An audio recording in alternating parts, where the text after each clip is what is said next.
What's up, beautiful people? Today we're going to be checking out another video on slavery, and this one is with regards to what is going on in Florida, and it's titled Florida's History Standards Claims Slavery Was a Benefit for Black Americans. Let's get to it. Florida in the United States is currently in a state of uproar due to the introduction of new and controversial education standards regarding teaching slavery to children.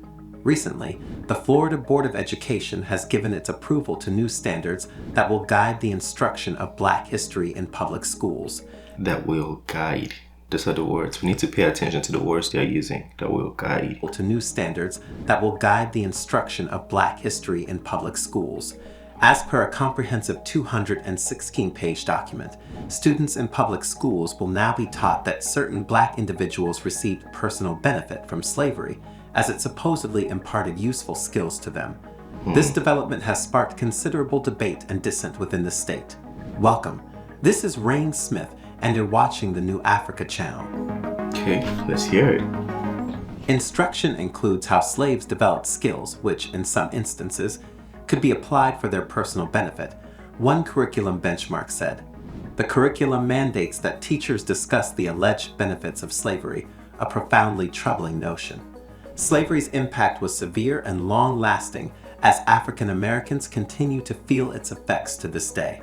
Racism against Black individuals remains an ongoing issue.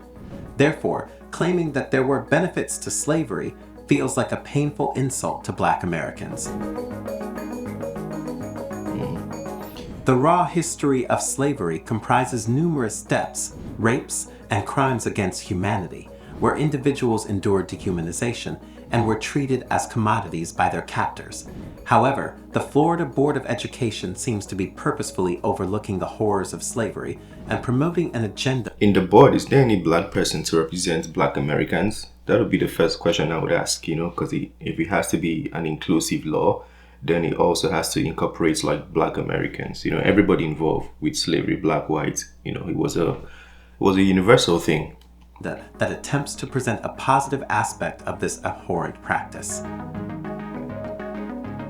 The new curriculum references instances where Black individuals are portrayed as having engaged in violence during certain race massacres, such as the 1906 Atlanta race riot and the 1921 Tulsa massacre.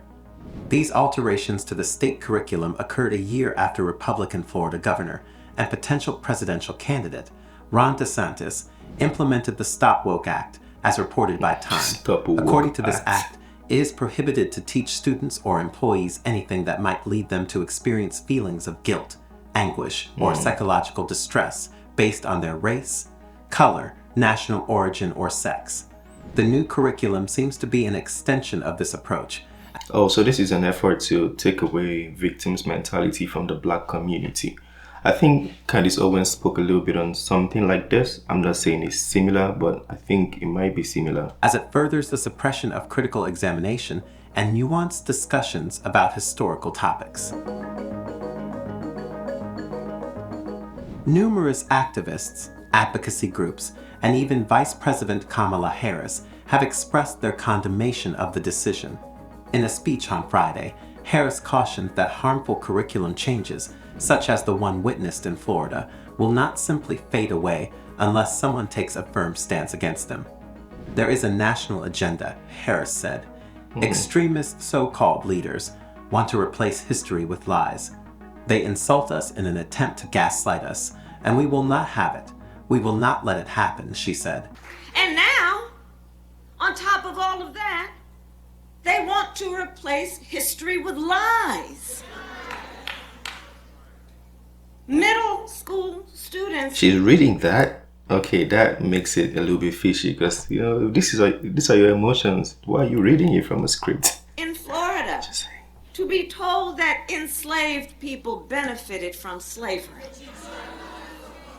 High schoolers may be taught that victims of violence, of massacres, were also perpetrators.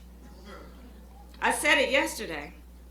They insult us in an attempt to gaslight us. And we will not have it. And we will not have it. Slavery has always been a deeply harmful and unjust institution. It forcibly uprooted people from their homes, subjected them to arduous labor without fair compensation, and treated them as inferior and disposable, acknowledging that some individuals managed to acquire skills during this dark period speaks to the unwavering resilience of the Black community. It is a testament to their ability to excel in any situation. However, this should not be misconstrued as a suggestion that slavery benefited Black people in any way. Instead, it emphasizes that Black individuals learned valuable skills despite the adverse circumstances they faced, not because of them. What do you think about this addition to Florida's education system? Let us know in the comments. If you enjoyed this video, be sure to like, comment, share, and subscribe. That's quite how do I say, a controversial and a very bold step by DeSantis. Personally, like I kind of like some of the things DeSantis be doing, but this one I don't really know enough about it to speak on it because this is my first time seeing it. But I'm gonna say I feel like racism in America has been a little bit one-sided, and in his defense, I'm not defending him, but I'm just saying if I was to defend him, maybe he's trying to make it a thing that is understood where everybody was involved with this, and he's trying to kind of like establish the benefits of racism for everybody and the disadvantages for everybody. I don't really know what to say about this until I probably read the in-depth documents of this bill he has just passed. But it's been very controversial. A lot of people are speaking about this. I don't know. I don't really know. If there were Black people in there who accepted it, we have to find out why the Black people might accept the bill. Because if Black people were not part of the board who made the bill, then there's a problem, definitely. Kind of like what happened in South Africa, where they made a panel to stop apartheid and it was just white people. This would be a case like that if there are no Black people. But let me know your thoughts on this one. We'll make a follow-up video to really break it down. That being said, is the end of this one. Smash the like button, subscribe if you're new to the channel, and I'll see you on the next one. Peace!